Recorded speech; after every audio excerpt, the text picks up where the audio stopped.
Hello students, welcome back to my channel.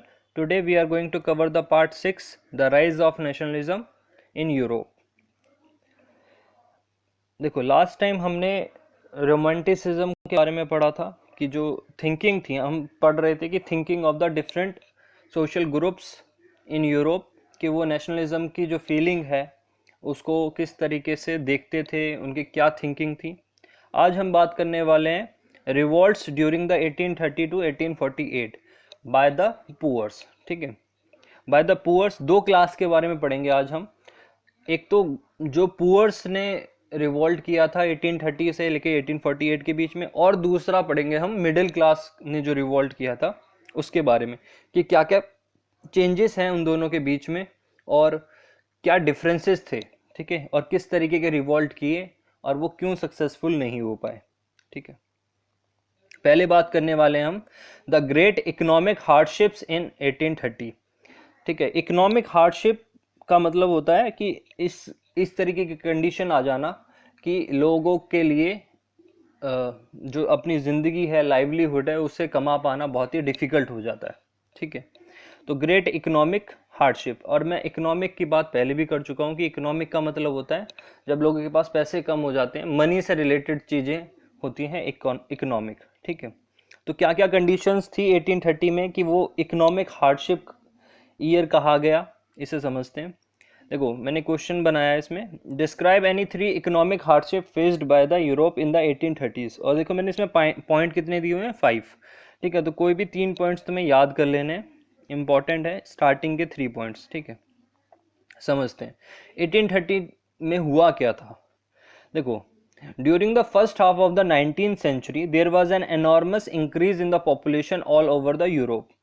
तो class 9th में भी तुमने कुछ समझा था कि जब पॉपुलेशन इंक्रीज होती है तो क्या होता है। ठीक है, क्योंकि देखो जो फ्रेंच रिवॉल्यूशन हुआ था 1789 में, उस टाइम पर भी पॉपुलेशन का बहुत बड़ा इम्पैक्ट था रिवॉल्यूशन होने में। इसी तरीके से पूरे यूरोप में भी population increase was one of the major important factor. ठीक है, तो सबसे पहला देखो मैंने पॉइंट लिखा भी है, इंक्रीज इन द पॉपुलेशन। तो during the first half of the 19th century क्या हुआ था, पॉपुलेशन में बहुत ज़्यादा इंक्रीज हो गया था।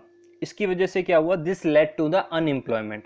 अनएम्प्लॉयमेंट किस तरीके से आती है, जब बहुत ज़्यादा लोग बढ़ जाते हैं तो पॉपुलेशन इंक्रीज होती है जब भी, तभी क्या होगा, अनएम्प्लॉयमेंट बढ़ेगी, प्राइस राइज होंगे, तो ये सारे कंडीशंस होती हैं।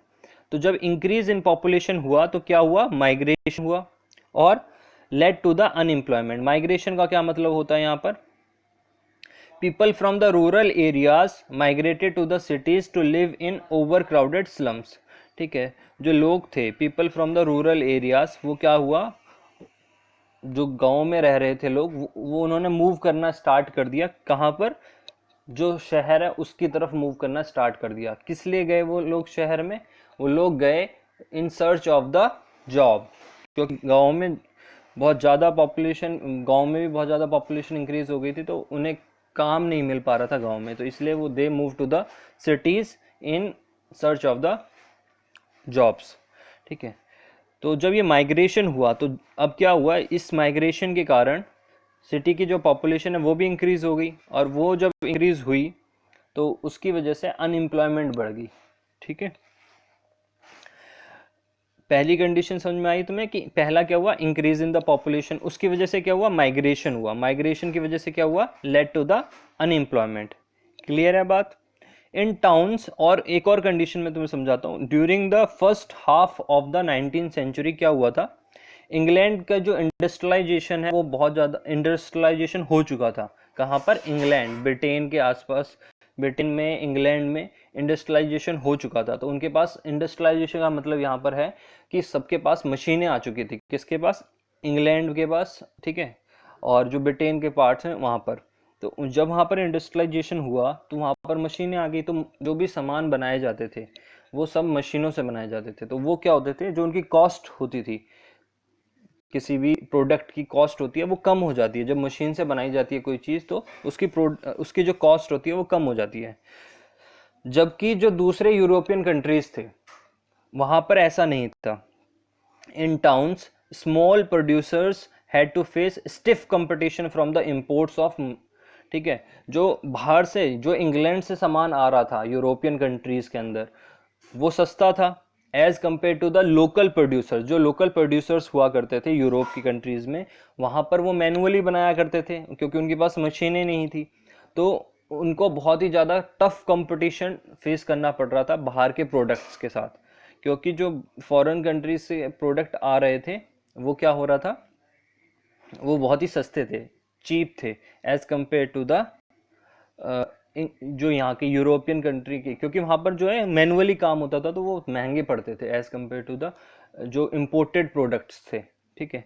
इसकी वजह से भी जो उनकी लाइफ थी बहुत डिफिकल्ट हो रही थी, सामान नहीं बिक पा रहा था तो उनके पास पैसे नहीं आ पा रहे थे। Where industrialisation had started in the mid 18th century, और ये बेसिकली कौन सी वाली इंडस्ट्री में हो रहा था, तो टेक्सटाइल इंडस्ट्री में बहुत ज़्यादा ये हो रहा था, ठीक है।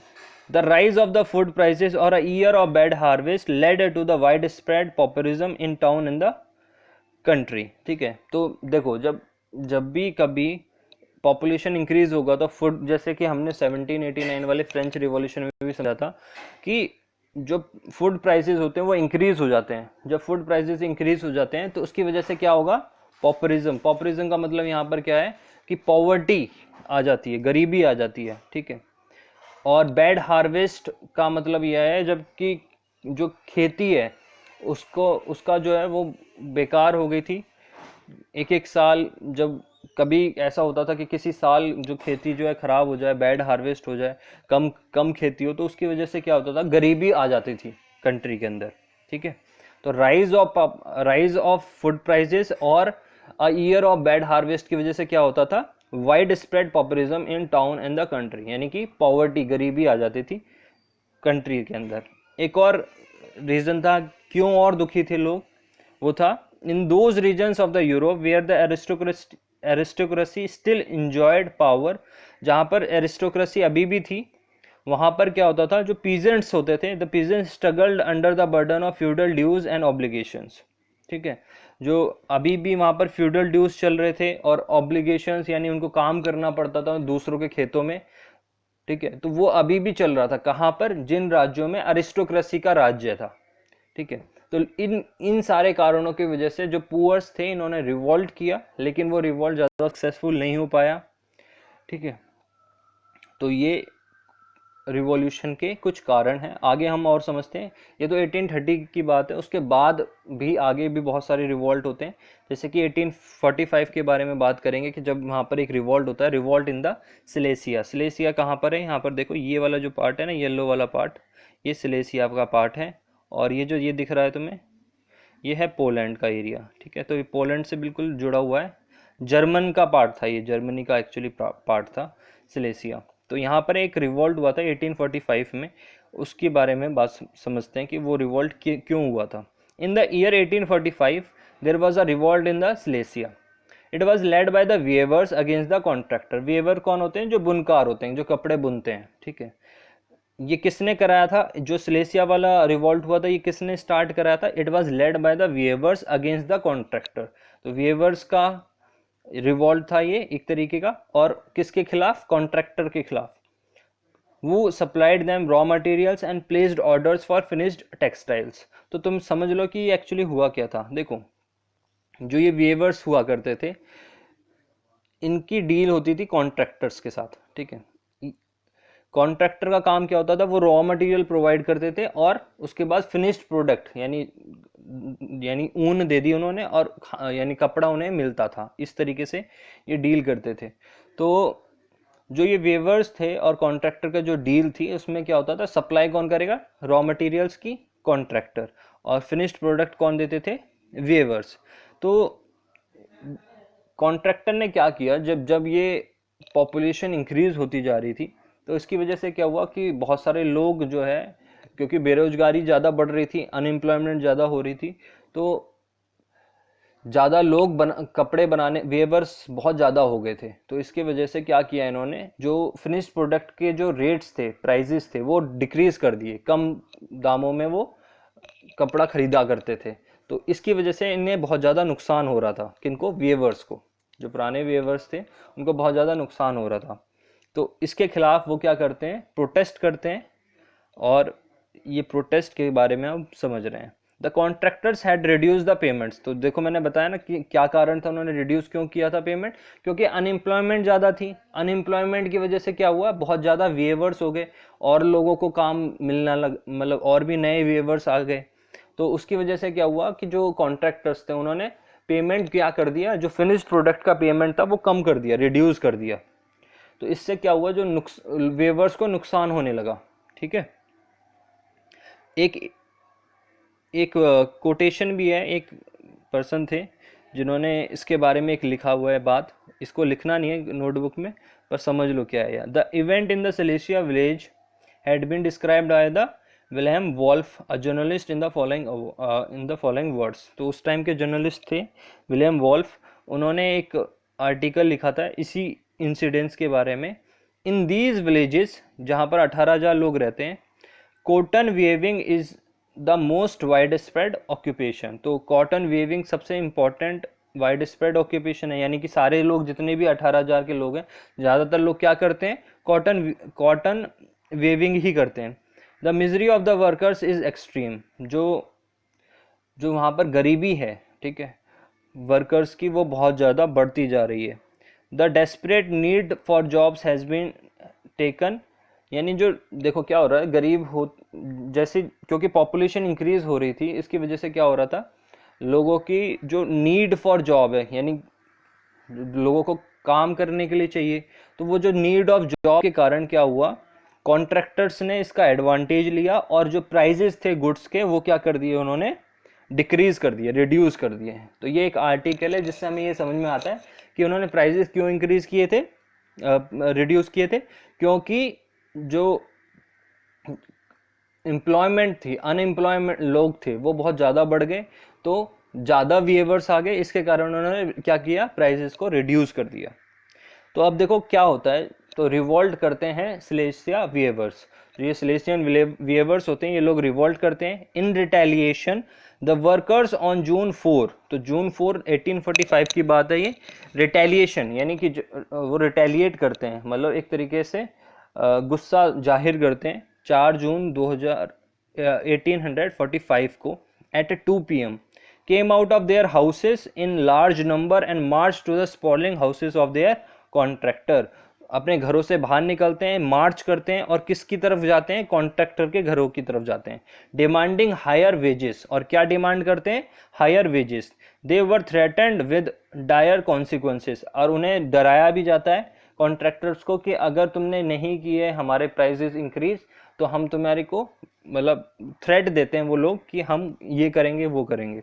But this did not discourage them, पर इसकी वजह से भी जो कॉन्ट्रैक्टर होते हैं वो डरते नहीं है। Rather they broke into the storehouse and plunder the cloth and tore to pieces. ठीक है, जब वो नहीं डरते हैं तो क्या करते हैं फिर, ये जो सिलेशियन विलेजर्स होते हैं, जो वेवर्स होते हैं, ये लोग उनके स्टोर हाउस में घुस जाते हैं कॉन्ट्रैक्टर के, और उनके जितना भी कपड़ा उनके पास स्टोर हाउस में रखा होता है, देखो क्या करेंगे, जो कपड़ा मिला है उसे स्टोर हाउस में रखेंगे, उसके बाद फिर वो आगे बेचा करते थे। तो जितना भी कपड़ा वो मिलता है उन्हें स्टोर हाउस में वो सारा काट देते हैं, फाड़ देते हैं। ठीक है, the contractor with the families fled to the neighbouring village, जो कॉन्ट्रैक्टर होता है वो अपनी फैमिली के साथ भाग जाते हैं और नेबरिंग विलेज में चले जाते हैं, पर वहाँ पर भी लोग उन्हें शेल्टर देने से मना कर देते हैं। ठीक है, उन्हें अपने शेल्टर में रखने से मना कर देते हैं।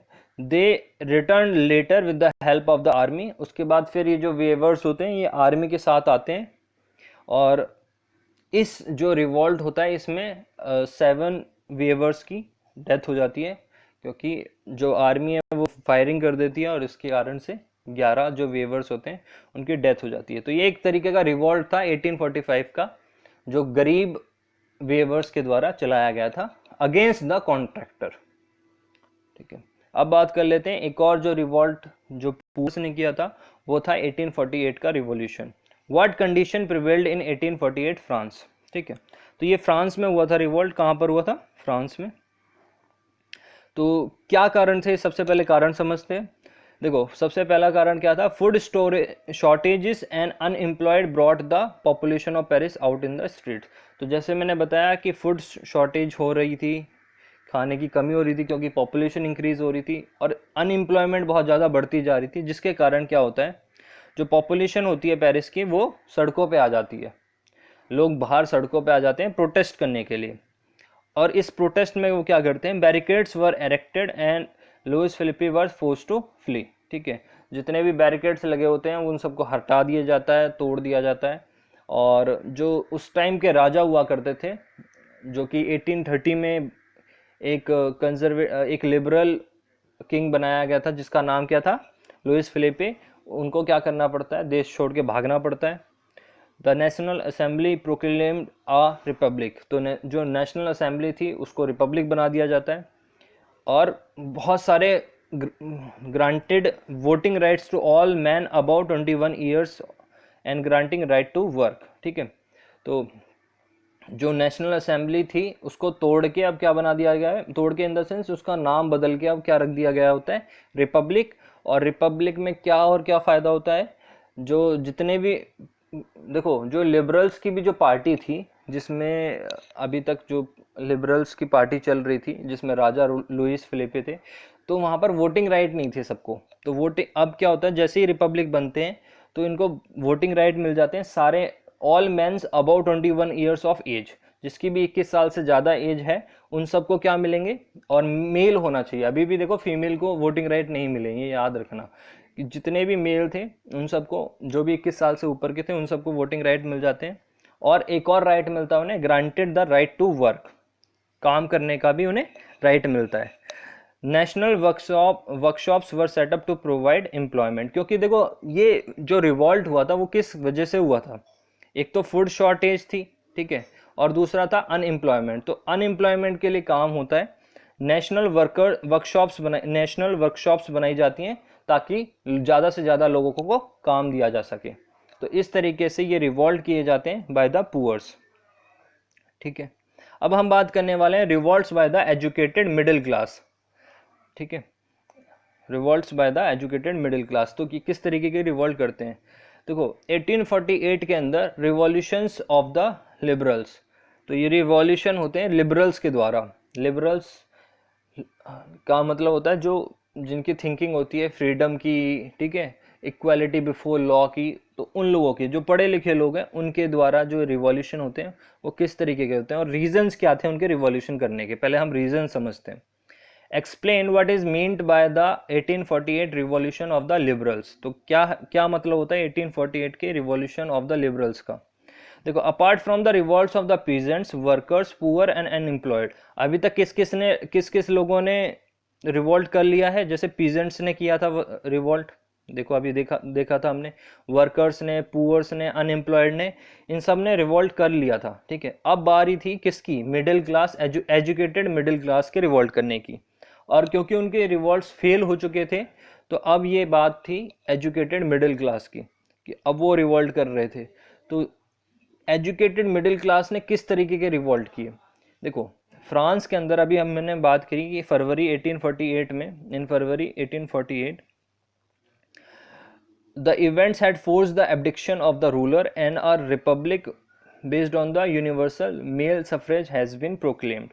तो देखो क्या हुआ था फ्रांस में, अभी हमने समझा था, क्या समझा था कि एब्डिक्शन ऑफ द रूलर हो गया था, मतलब रूलर को हटा दिया गया था, ठीक है, उसके पद से हटा दिया गया था। और क्या, कौन सी सरकार आ चुकी थी, रिपब्लिक्स की सरकार आ चुकी थी, यानी रिपब्लिक गवर्नमेंट कैसी बन गई थी, रिपब्लिक बन गई थी। और क्या आया था, यूनिवर्सल मेल सफरेज, ठीक है, जो भी 21 साल से ज़्यादा के लोग हैं उन सबको क्या मिलेगा, वोटिंग अधिकार मिलेगा। ठीक है, वो प्रोक्लेम कर लिया था इन्होंने। In other countries of Europe where independent nation did not exist such as German, Poland, Italy, Austria, Hungary, man and women of the liberal middle classes wanted national unification and constitutionalism. ठीक है, अब समझो कि ये तो बात थी France की। जब ये फ्रांस में रिवॉल्ट हुआ तो इसी से मोटिवेट होके जो ये मिडिल क्लास लोग थे इन्होंने भी रिवॉल्ट किया।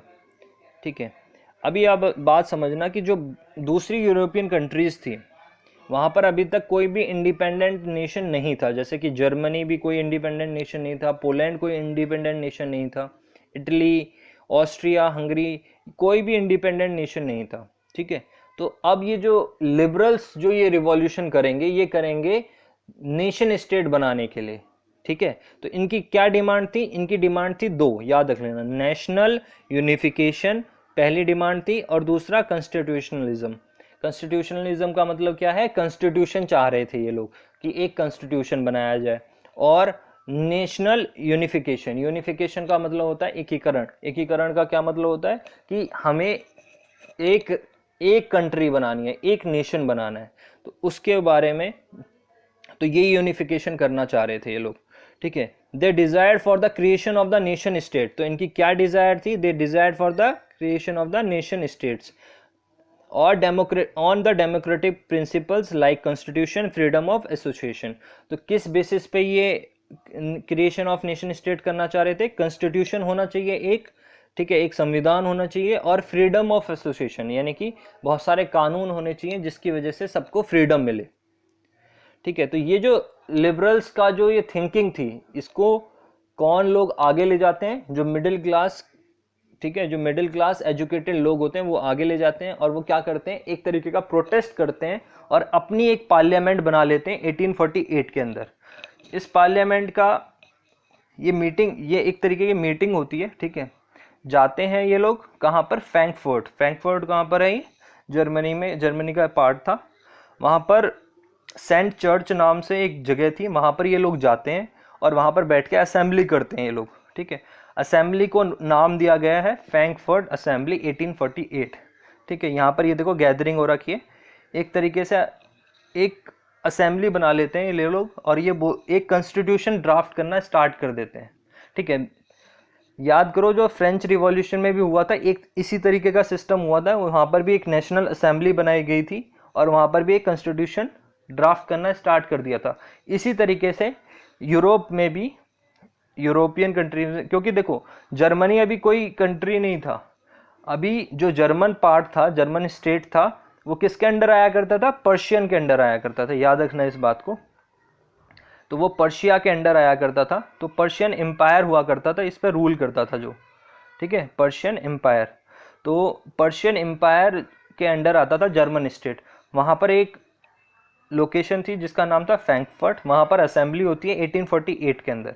तो इसको समझते हैं कि यहाँ पर क्या क्या होता है इस असेंबली में। In the German region a large number of political associations whose members are drawn from the middle class professionals, businessmen, prosperous artisans came together in the city of Frankfurt in the church of St. Paul and decided to vote for an all German National Assembly। ठीक है, तो ये assembly होती है, और यहाँ पर ये कौन कौन लोग होते हैं, इसमें कौन पार्टिसिपेट करता है? Middle class professionals. ठीक है, मिडिल क्लास प्रोफेशनल्स होते हैं, बिजनेसमैन होते हैं, प्रॉस्पिरियस आर्टिजन्स होते हैं, जो अमीर लोग होते हैं। ठीक है, तो ज़्यादातर यहाँ पर इस वाली जो असेंबली में कौन लोग होंगे? मिडिल क्लास वाले होंगे, और जो भी वेल्दी लोग होंगे ना, वो लोग होंगे। ठीक है, वो पार्टिसिपेट करते हैं, और वो वहाँ कहाँ पर आ जाते हैं? In the city of Frankfurt. और एक चर्च होता है, चर्च ऑफ सेंट पॉल, वहाँ पर आके ये मीटिंग करते हैं, और ये डिसाइड करते हैं to vote for an all German national assembly. वो ये कहते हैं कि हम एक अपनी जनरल असेंबली बनाएंगे जिसका नाम वो क्या लगते हैं? All German national assembly. ठीक है, याद रखना इस नाम को। वो अपनी जो असेंबली होती है उसको नाम देते हैं ऑल जर्मन नेशनल असेंबली। ठीक है, यहाँ पर किस बारे में बात होती है? किस बारे में कॉन्स्टिट्यूशन बनाया जा रहा था, या क्या इनकी इंपॉर्टेंट मांगे थी? तो देखो, Frankfurt assembly was the first freely elected parliament for all Germans.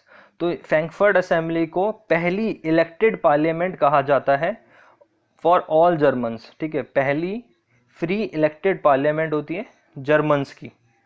It was in session between 18 May 1848 to 31 May 1849। तो ये कब तक, कब से कब तक चलती है ये असेंबली?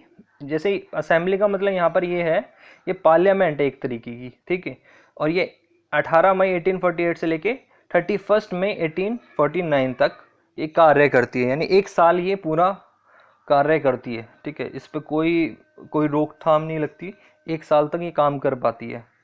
इसमें क्या होता है, इसमें 831 इलेक्टेड मेंबर्स आते हैं, ये वोटिंग कराते हैं और 831 इलेक्टेड मेंबर्स इसमें चुने जाते हैं, ठीक है। और took their place in the Frankfurt assembly which met at the Saint Paul church. तो ये मैंने बता ही दिया कि कहाँ पर ये असेंबली होती है, ये होती है असेंबली सेंट पॉल चर्च में, ठीक है। और कितने मेंबर्स इसमें चुने जाते हैं, तो 831 इलेक्टेड मेंबर्स इसमें चुने जाते हैं। The participants mostly represented the educated class. तो ज़्यादातर पार्टिसिपेंट्स कौन होते थे इसमें, educated middle class. More than 3/4 had been to the universities, और ज़्यादा से ज़्यादा लोग कहाँ से आए होते हैं, यूनिवर्सिटीज़ से, प्रोफेसर्स होते हैं, टीचर्स होते हैं, इस तरीके के लोग होते हैं।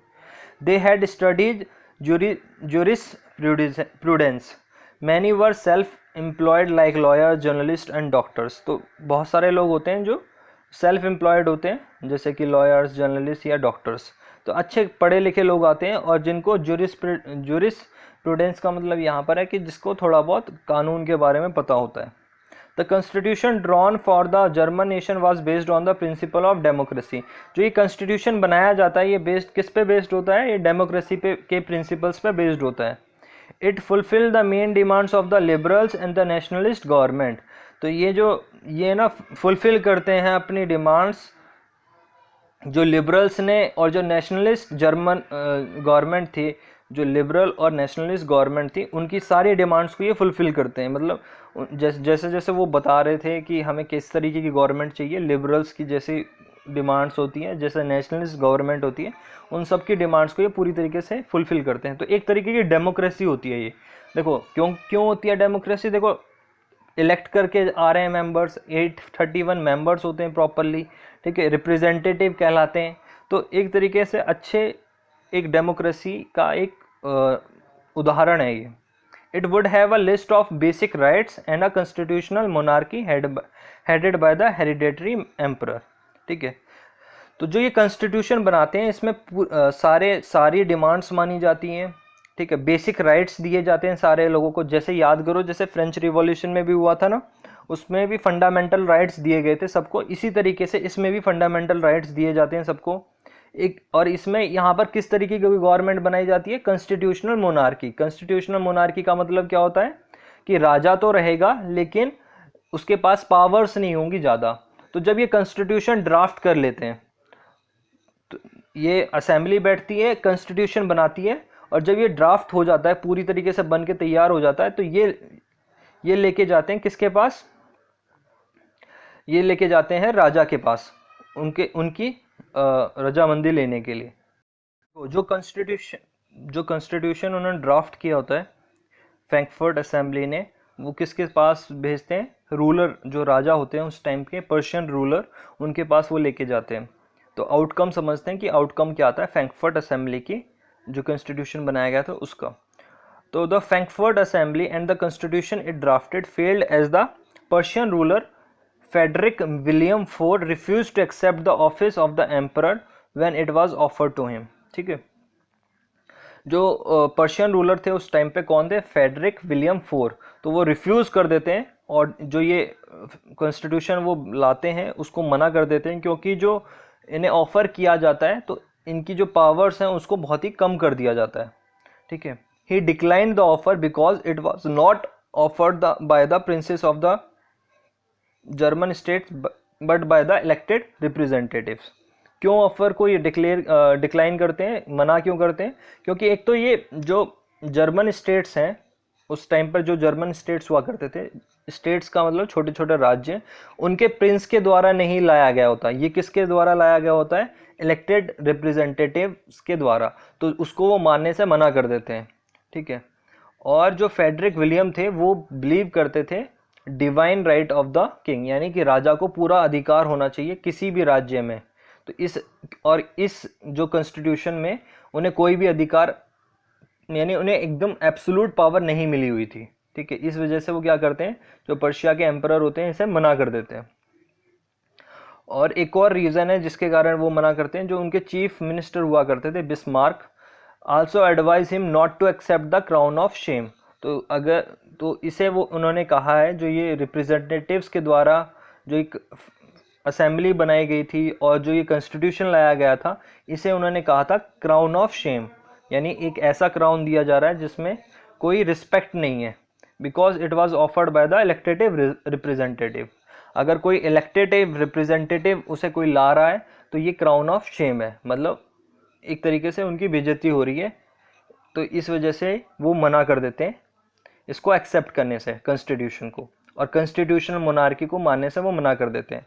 तो लेकिन असेंबली चल रही होती है, ठीक है, असेंबली के पास पावर होती है, वो रिवॉल्ट कर चुकी होती है, ठीक है, तो असेंबली अभी भी चल रही होती है, लेकिन जो राजा होता है वो बहुत सारी जो नेबरिंग कंट्रीज है उनसे हेल्प लेगा और फिर क्या करता है, जो ये फ्रैंकफर्ट असेंबली है इसको गिरा देता है। When the opposition of the aristocracy and the military became stronger, तो क्या हुआ, देखो जो क्योंकि ये जो, एक बात समझो, ये जो फ्रैंकफर्ट असेंबली हो रही है ये कौन कर रहा है, ये लोग एजुकेटेड लोग कर रहे हैं, तो इन्हें क्या कहा जाता था, अरिस्टोक्रेट्स कहा जाता था। जो लोग वेल्दी लोग होते थे, middle class, upper middle class लोग में आया करते थे, उन्हें क्या कहा जाता था, अरिस्टोक्रेसी। तो एक तरीके की लहर चल रही थी उस टाइम पर, अपोजिशन ऑफ द अरिस्टोक्रेसी। तो अरिस्टोक्रेसी की जो यहाँ पर ना एक और भी बात है, इनकी जो कमी थी फ्रैंकफर्ट असेंबली की, वो ये थी कि यहाँ पर कोई भी जो लोअर क्लास के लोग थे, जो गरीब लोग थे, उनकी बात को बिल्कुल भी नहीं रखा गया था, उनकी बातों को ध्यान नहीं दिया गया था। इस कारण से ये फेल हो जाती है फ्रैंकफर्ट असेंबली, ठीक है। उसका अपोजिशन होती है, मतलब उसको उसके खिलाफ लोग आ जाते हैं, और जब मिलिट्री जो होती है, मिलिट्री भी बहुत ज़्यादा स्ट्रांग हो जाती है, किसके पास, पर्शियन एम्पायर के पास, जो पर्शियन राजा था उनकी जो मिलिट्री बहुत स्ट्रांग हो जाती है, तो वो जो है ना, ये जो पार्लियामेंट है इसको तोड़ देते हैं एक तरीके से, यानी ख़त्म करवा देते हैं। The parliament was dominated by the middle class who registered the demands of the workers and the artisans and lost their support. क्योंकि ये देखो, ये जो फ्रैंकफर्ट असेंबली बनाई गई थी ये सिर्फ और सिर्फ मिडिल क्लास के लोगों के लिए के द्वारा बनाई जा रही थी, ठीक है। इसमें जो वर्कर्स थे, जो आर्टिशंस थे, जो गरीब लोग थे, उनका कोई भी इनका जो सपोर्ट था, ज़्यादा सपोर्ट नहीं था पहले से ही, और अब धीरे धीरे करके वो पूरा सपोर्ट ख़त्म होता जा रहा था। तो ये जो असेंबली है ये ख़त्म हो जाती है, ठीक है, राजा इसे दबा देता है। The assembly came to an end in May 1849, तो ये ख़त्म हो जाती है। This ended the attempts of the liberals to unite Germany. तो ये एक तरीके का पहला अटेम्प्ट था, फर्स्ट अटेम्प्ट था कि जो जर्मनी है उसको यूनाइट किया जा सके, उसको एक कंट्री बनाया जा सके। तो ये जो अटेम्प्ट है ये खत्म हो जाता है, एंड हो जाता है। Now Germany was to be united by the policy of blood and iron initiated by the Bismarck. तो अब जो जर्मनी यूनाइट की जाएगी, यानी जो जर्मनी का यूनिफिकेशन होगा वो किस पॉलिसी से होगा, ब्लड एंड आयरन की पॉलिसी बाय द बिस्मार्क। इसको अभी हम आगे समझेंगे जब हम यूनिफिकेशन ऑफ जर्मनी समझेंगे। This meant building up a strong army and successful Wars.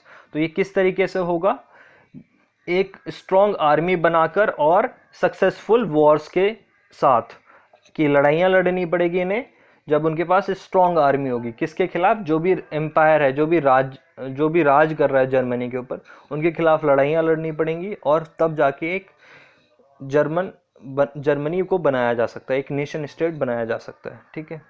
अब हम बात करेंगे रोल क्या थे, रोल ऑफ वुमेन।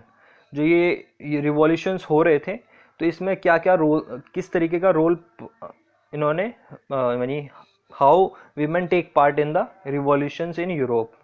तो देखो, जो large number of women had participated in the liberal movement actively over the years. तो जो विमेंस थी इन्होंने बहुत ज़्यादा पार्ट लिया था लिबरल मूवमेंट्स के अंदर, पर एक इशू इनके साथ चल रहा था, मेन इशू था, वो था पॉलिटिकल राइट्स का, कि जो पॉलिटिकल राइट्स हैं विमेंस को कभी भी नहीं मिले थे। तो वुमेन ने कैसे कैसे पार्ट लिया था वो देखो। Women had formed their own political associations. उन्होंने अपनी खुद की पॉलिटिकल एसोसिएशंस बनाई हुई थी, यानी पॉलिटिकल पार्टीज बनाई हुई थी। उन्होंने न्यूज़पेपर्स बहुत सारे निकाले हुए थे जिसमें वो वुमेन्स के बारे में बात करते थे। अटेंडेड द पॉलिटिकल मीटिंग्स, वो ज़्यादातर पॉलिटिकल मीटिंग्स को अटेंड किया करते थे। और took part in the demonstrations also, यानी किसी को समझाने की बात हो रिवॉल्यूशन के बारे में तो वो उसमें भी बहुत ज़्यादा पार्ट लिया करती थी विमेंस, ठीक है। Despite this they were denied the political rights and right vote during the assembly elections. तो उन्हें पॉलिटिकल राइट्स नहीं मिलते थे, यानी कोई भी किसी भी इलेक्शन में वो खड़ी नहीं हो सकती थी, ना ही उन्हें वोटिंग राइट्स थे। ठीक है, तो when the Frankfurt Assembly was convened in the Church of St. Paul, women were admitted only as observers to stand in the visitors gallery। लेकिन एक छोटा सा मूव हुआ जब ये फ्रैंकफर्ट असेंबली बनाई गई थी, तो इसमें वुमेन्स को छोटा सा अधिकार मिला था। वो क्या था, उन्हें एडमिट यानी उनको एज अ ऑब्जर्वर असेंबली में बुलाया जाता था और वो वहाँ पर ऑब्जर्व करती थी पूरी मीटिंग को, कि मीटिंग किस तरीके की हो रही है, किस बातों पे बात हो रही है। तो एक तरीके का अच्छा मूव था। जब फ्रैंकफर्ट असेंबली बनी तो उन्होंने वुमेन्स को थोड़ा सा हेल्प की, उनकी जो स्टेटस को इम्प्रूव करने में, कि वो असेंबली में एज अ ऑब्जर्वर उन्हें बुलाया जाता था। ठीक है, अब हम लास्ट जो चेंजेस आए 1848 के बाद, उन चेंजेस के बारे में समझ लेते हैं। दो the conservative forces had suppress the liberal movements but they could not restore the older order. देखो, कंजर्वेटिव फोर्स चल रही थी 1815 से ही 1848 तक। कौन रूलर हुआ करते थे उस टाइम पर? कंजर्वेटिव्स हुआ करते थे। तो उन्होंने लिबरल मूवमेंट्स को दबा जरूर दिया था, लेकिन वो पुराना जो सिस्टम था, जो पुराना एब्सोल्यूट मोनार्की थी, वो सिस्टम अब नहीं चल रहा था। ठीक है, the rural realized that the concessions have to be given to stop revolutions. उन्होंने ये देखा कि रूलर्स को ये समझ में आया कि हमें कुछ ना कुछ कंसेशंस तो ज़रूर देने होंगे, तभी ये जो रिवॉल्यूशंस है तभी ये पूरी तरीके से ख़त्म होंगे। यानी हमें कुछ ना कुछ लोगों को देना होगा, तभी लोग रिवॉल्ट नहीं करेंगे। Therefore, the autocratic monarchies of the Central and the Eastern Europe began to introduce changes। तो जो सेंट्रल और द ईस्टर्न यूरोपियन की जो कंट्रीज़ के उस टाइम के मोनार्क्स थे, जो राजा हुआ करते थे, उन्होंने कुछ ना कुछ चेंजेस लाना स्टार्ट कर दिया। ठीक है, और वो चेंजेस किस तरीके के चेंजेस थे? जिस तरीके से 1815 से पहले जो नेपोलियन ने चेंजेस दिए थे लोगों को के लिए, जो चेंजेस किए थे, वही चेंजेस ये द्वारा लेके आते हैं 1848 के बाद। जैसे कि सर्फडम एंड बॉन्डेड लेबर को वो पूरी तरीके से ख़त्म कर देते हैं ऑस्ट्रिया और रशिया के अंदर। ठीक है, सर्फडम और बॉन्डेड लेबर क्या होता है? एक तरीके से बंधुआ मजदूर होता है, जब लोगों को जबरन काम करना पड़ता है किसी दूसरों के खेतों में। ठीक है, खेतों में या उनके घरों पर। तो उसके बाद एक और चेंज क्या आया था, जो Habsburg rulers gave more autonomy to the Hungarians in 1867। देखो, हैब्सबर्ग एम्पायर था, उसके अंडर आता था हंगरी, तो उस हंगरी को और भी ज़्यादा पावर्स दे दी। ऑटोनॉमी का मतलब ये है कि इंडिविजुअल एक स्टेट बना दिया, यानी अलग से सेपरेट स्टेट बना दिया, और भी ज़्यादा पावर्स दे दी हंगरी को। तो ये चेंजेस आना स्टार्ट हो चुके थे। यानी अब वो जो हैब्सबर्ग एम्पायर का जो रूलर होता था, वो पूरी तरीके से उस पर कंट्रोल नहीं रखता था। हंगरी के लोग यानी एक तरीके से इंडिपेंडेंट स्टेट बना रहे थे। The Habsburg empire was henceforth called the Austria Hungary empire. तो जब ये हंगरी के लोगों को इन्होंने एक तरीके से इंडिपेंडेंट स्टेट बना दिया, तो जो ये हैब्सबर्ग एम्पायर था, इसको क्या कहा जाने लगा? ऑस्ट्रिया और हंगरी। ठीक है, तो ये दो स्टेट बनने की एक पहल स्टार्ट हो चुकी थी, ऑस्ट्रिया और हंगरी। आई होप कि तुम्हें ये जो चेंजेस हैं ये समझ में आ रहे होंगे कि क्या क्या रिवॉल्यूशन के कारण थे, किस तरीके के रिवॉल्यूशन चल रहे थे। अब हम बात करने वाले हैं कि ये जो रिवॉल्यूशंस के कारण यूनिफिकेशन होता है, तीन अलग अलग नेशन स्टेट्स बनते हैं, जर्मनी, इटली और ब्रिटेन। उसको पढ़ेंगे हम नेक्स्ट पार्ट में। Thank you. Like, share and subscribe.